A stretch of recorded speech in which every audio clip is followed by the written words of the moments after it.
Well, the big question is how countries in the Middle East now respond to Nasrallah's death. Our security correspondent Frank Gardner looks at what might happen next. This assassination has taken the Middle East one step closer, potentially, to a much wider and even more damaging regional war. Now, it's not inevitable, but what happens next depends on several factors. Firstly, what will Hezbollah do next? Its command structure has been decapitated, its communications sabotaged, many of its weapons destroyed. But it's vowed to carry on fighting Israel, and its members are baying for revenge. It still has a large arsenal of missiles, many of which can reach Tel Aviv. There will be pressure within its ranks to use these soon before they get destroyed. But if they do in a mass attack, then Israel's response could wreak havoc on Lebanon or even on Iran. So what will Iran do? This assassination is as much of a blow to Iran as it is to Hezbollah. It's already announced 5 days of mourning, and rallies across the country have taken place. It's already taken precautions, hiding away its leader, Ayatollah Khamenei, in case he too is assassinated. Hardliners will also be pushing for a response to this latest humiliation by Israel. Iran has a whole galaxy of allied militias around the Middle East. As well as Hezbollah, they've got the Houthis in Yemen and armed groups in Syria and Iraq.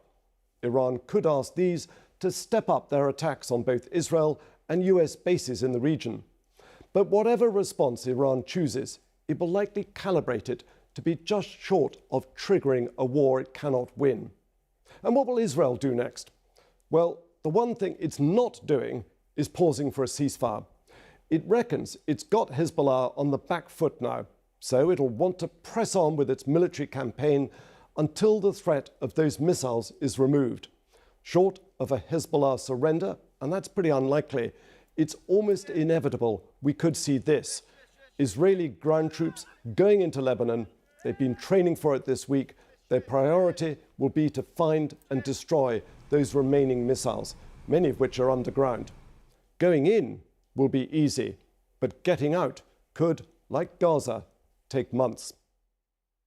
Frank Gardner. Well, earlier we were joined by our Middle East correspondent Hugo Bachega in Beirut and our correspondent John Donnison in Jerusalem. And I started by asking Hugo about the mood on the ground in Beirut and what to expect in the coming days.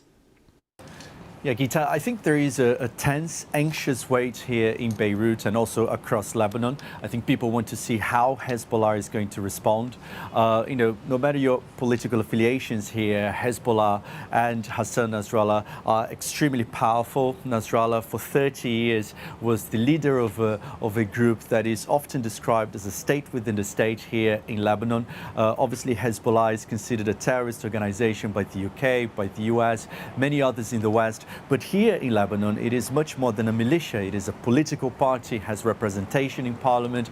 It is a huge social organization as well, with significant support in Lebanon. So it is extremely influential, extremely powerful. There was shock here yesterday when the news was confirmed that Hassan Nasrallah had been killed by the Israeli military in that huge Israeli airstrike that happened here on Friday. So I think people are waiting to see what Hezbollah is going to do. Obviously, the leadership of Hezbollah has been decimated.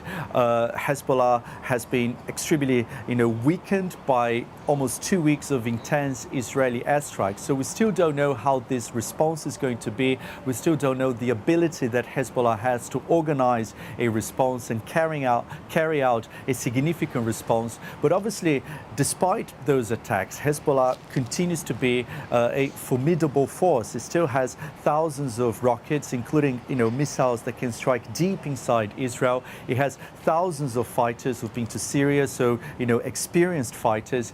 And the concern here in Lebanon is that we're seeing just the beginning of a wider Israeli campaign against Hezbollah, an offensive that seems likely to include a ground incursion into southern Lebanon to destroy the infrastructure that has been built by Hezbollah in the south and push fighters away from the border.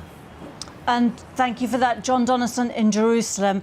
John, can you give us a sense of what the wider public and political sentiment is on a possible ground invasion? Obviously, there's different political views in Israel as there is in any country, but just give us a sense at the moment of where you think the public mood is. Well, I think Israelis are much more united in their support for the war against Hezbollah than they are, say, for the war in Gaza, where many Israelis feel the government should be prioritising a ceasefire and hostage release deal. I think most Israelis welcome the campaign against Hezbollah. There was celebration here in Israel over the death of Hassan Nasrallah. I saw some footage yesterday from a beach in Eilat in the south of Israel where the lifeguard announced the death of Hassan Nasrallah, and a huge cheer went up on the beach. So I do think Prime Minister Netanyahu has considerable support for this campaign, and there is absolutely no indication that it is about to stop. I think Israel feels that it has the boot on the throat of Hezbollah, and it is going to continue to apply the pressure. Now, as for a potential ground invasion, well, that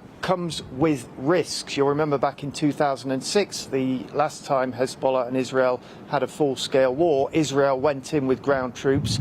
It was eventually pushed back, and a large number of Israeli soldiers were killed. So there are risks, but I think many analysts believe that you cannot dismantle Hezbollah entirely without going in with troops on the ground.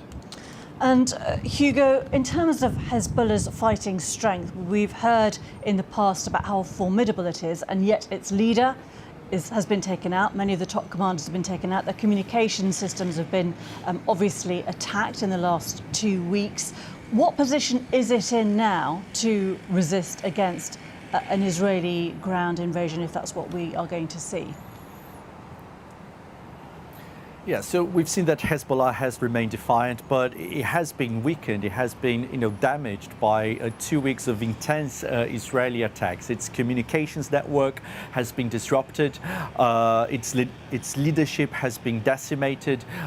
Its infrastructure has taken a hit after extensive airstrikes here in Beirut, targeting Dahir, Hezbollah's base here in southern Beirut, also in southern Lebanon and in the Bekaa Valley, which are two strongholds here in Lebanon. So we still don't know, how Hezbollah and the capacity that Hezbollah has to coordinate a response against these Israeli attacks. But I've got to say that, there's also the impact on the population here in Lebanon, because we've seen that hundreds of thousands of people have been displaced because of these Israeli attacks. At least 1,000 people have been killed, and authorities are warning that hospitals and shelters that have been housing those displaced residents are under pressure. And yesterday the Prime Minister Najib Mikati warned that Lebanon was facing a very dangerous situation.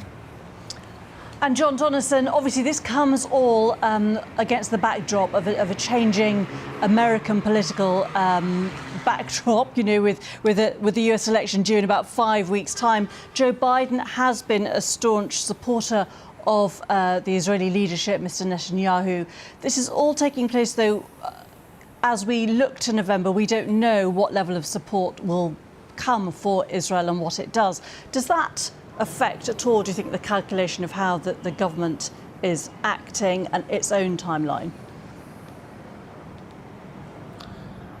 I think it probably does. I think there is an acceptance here in Israel that Prime Minister Netanyahu would prefer it if the next president of the United States was Donald Trump again, because he thinks he has better support for Israel.